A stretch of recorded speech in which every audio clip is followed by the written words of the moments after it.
Hi viewers, welcome to our channel. ప్రస్తుతం మనతో పాటు భరద్వాజ్ గారు సీనియర్ జర్నలిస్ట్ ఉన్నారు. వారితో ఒకసారి మాట్లాడదాం. సార్ నమస్కారం సార్. నమస్తే అండి. సార్, బాలకృష్ణ గారికి పద్మభూషణ్ రావడం పట్ల సినీ వర్గాలు అండ్ పొలిటికల్‌గా అందరూ కూడా రియాక్ట్ అయ్యి ఆయనకి అభినందనలు తెలియజేయడం మనం చూసాం సార్. అయితే అక్కినేని ఫ్యామిలీ నుంచి ఎవరు కూడా రెస్పాండ్ అవ్వలేదు. ఆయనకు విషెస్ తెలియజేయలేదు అన్న దాని పట్ల ఒక చర్చ అయితే జరుగుతుంది సార్. అంటే పద్మభూషణ్ బాలకృష్ణ గారికి రావడం నాగార్జున గారికి ఇష్టం లేదా అన్న ఒక చర్చ జరుగుతుంది. లేకుంటే బాలకృష్ణ గారు గతంలో వీళ్ళ ఫ్యామిలీ పైన చేసిన కామెంట్స్ ఏదైతే ఉందో అంటే ఒక టంగ్ హుహు. ట్విస్టర్ ఉంటుంది కదా! అలా ఒక కామెంట్ చేశారు. దాని పట్ల వీళ్ళు ఇప్పటికి కూడా అసహనంగా ఉండి విషెస్ చేయలేదా అన్న ఒక చర్చ జరుగుతుంది సార్. ఏదేమైనా వీళ్ళ మౌనం మాత్రం చర్చలకైతే దారితీసింది. మరి ఎందుకు స్పందించలేదు? దీనిపై మీ ఒపీనియన్? అంటే నాగార్జున గారు ఇండస్ట్రీకి సంబంధించి ఏ విషయంలోనూ ఆయన బహిరంగంగా స్పందించినటువంటి దాఖలాలు లేవు.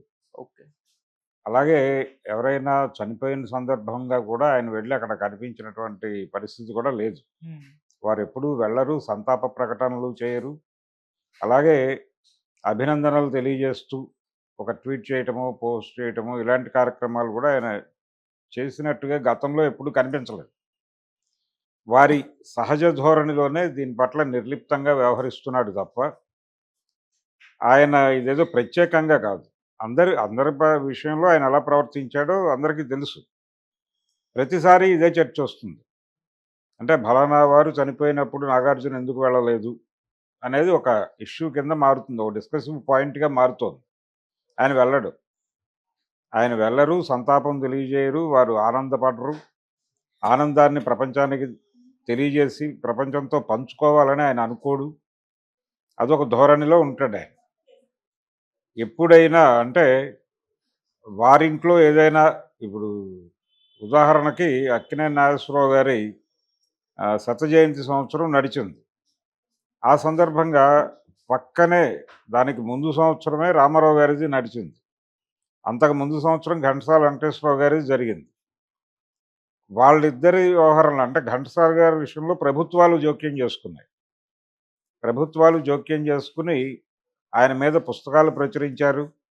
అలాగే ఆవిష్కరణ సభలు పెట్టారు. ఊరూరా రకరకాల పద్ధతుల్లో మ్యూజికల్ నైట్స్ జరిగినాయి.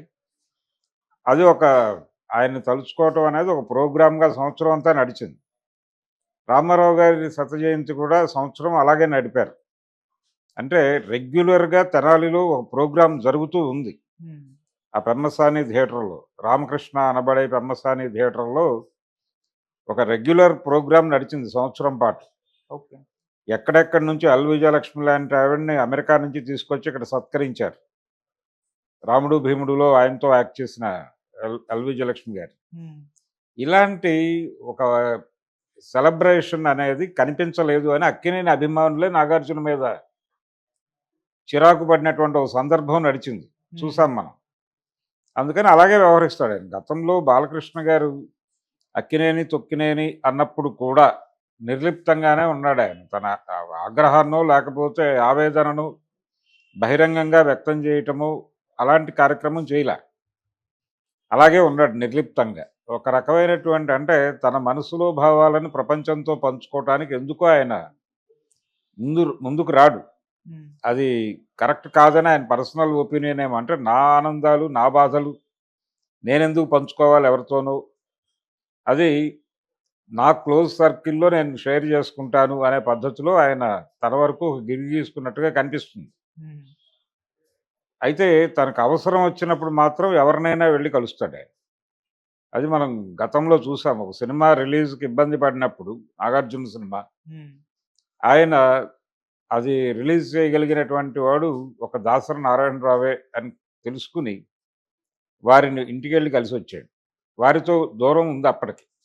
అక్కినేని కాంపౌండ్‌కి, అన్నపూర్ణ స్టూడియోస్‌కి, దాసరి గారికి విపరీతమైన గ్యాప్ ఉన్న టైంలో తన అవసరం కోసం, తన సినిమా రిలీజ్ కోసం వెళ్ళి ఆయన్ని కలిసి, ఆయన్ని ఒప్పించి, ఆయన కంట్రోల్‌లో థియేటర్స్ ఉండేవి ఆ రోజుల్లో. హ్మ్. ఆ చైన్‌ని ఓపెన్ చేయించి తను వాడుకున్నాడు.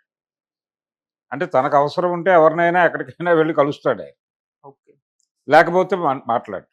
అంటే ప్రపంచం ముందుకు తరచూ వచ్చి ఏదో ఒక విషయం మాట్లాడటం, లేకపోతే సోషల్ మీడియాలో యాక్టివ్‌గా ఉండటం ఇలాంటి కార్యక్రమాలు ఎప్పుడూ చేయడు. ఈవెన్ వారి అన్‌కన్వెన్షన్ కూల్చివేత సందర్భంగా ప్రపంచం అంతా మాట్లాడుకుంది గానీ ఆయన మాట్లాడలేదు. ఆయన మౌనంగానే ఉన్నాడు. దానికి సంబంధించి పాజిటివ్ ఆర్ నెగెటివ్ లేదు, ఎవరో ఒకళ్ళని కామెంట్ చేయటమో, లేదు అక్కడ జరిగిన దానిలో తన వైపు నుంచి జరిగిన తప్పేమిటి అనేది ఎస్టాబ్లిష్ చేసి చెప్పడము, ఇలాంటిది ఏమీ చేయలేదు ఆయన. మౌనమే తన మార్గము అనుకున్నాడు, అలా ఉండిపోయాడు అంతే. అందుకని ఇప్పుడు బాలకృష్ణకు వచ్చినటువంటి అవార్డు సందర్భంగా ఆయన స్పందించలేదు అనేది కూడా ఆయన సహజ ధోరణిగానే చూడాలి తప్ప, ఆయనకేదో బాలకృష్ణ మీద పాత కక్షలు ఉండి ఉమ్, మాట్లాడటం లేదు అనేది అయితే కష్టం. ఓకే. అయితే అక్కినేని కుటుంబంతో అంటే పర్టికులర్గా నాగార్జునకి హరికృష్ణతో సాన్నిహిత్యం ఉంది. ఉమ్, వాళ్ళిద్దరూ చాలా క్లోజ్గానే తిరిగేవాళ్ళు. రకరకాల సందర్భాల్లో ఆయనకి అవసరం పడిన సందర్భాల్లో చాలా విషయాల్లో ఆయన సహాయం చేశాడు ఈయనకి హరికృష్ణ. ఉమ్, నందమూరి బాలకృష్ణతో ఆ రిలేషన్ లేదు ఈయనకి, కొంచెం గ్యాప్ ఉంది వారి మధ్య. అలాగే అక్కినేని నాగేశ్వరరావు గారితో కలిసి ఓ సినిమా చేశాడు ఆయన అవును. బాలకృష్ణ. చేసిన సందర్భంగా ఆ తర్వాత కూడా వారి మధ్య కూడా అంత పెద్ద అంటే ఆయన ఎంతవరకు అంతవరకే ఉండే మనిషి కాదు నాగేశ్వరరావు గారు, నాగార్జునలాగా. ఉమ్, ఆయన కొంచెం అవుట్ స్పోకెన్ మనిషి. ఆయనకి బాలకృష్ణతో ఎక్కడో చిన్న ఇబ్బంది అనిపించి సైలెంట్ అయిపోయాడు. అంటే కరెక్ట్ కాదు, ఓపెన్గా మాట్లాడటం ఈ విషయంలో కరెక్ట్ కాదు అనుకుని సైలెంట్ అయిపోయాడు ఆయన. ఉమ్, అప్పటి నుంచి కొంత గ్యాప్ ఉంది బాలకృష్ణకి అక్కినేని ఫ్యామిలీకి మధ్యలో. ఒకసారి ఆయన దాన్ని ఓవర్కమ్ చేయడం కోసం బాలకృష్ణ ఒక అడుగు ముందుకేసి నాగేశ్వరరావు గారిని తన సినిమా ఫంక్షన్కి ఇన్వైట్ చేసి ఈయన వెళ్ళి మాట్లాడాడు మళ్ళీ ఉమ్. ఆ వేదిక మీద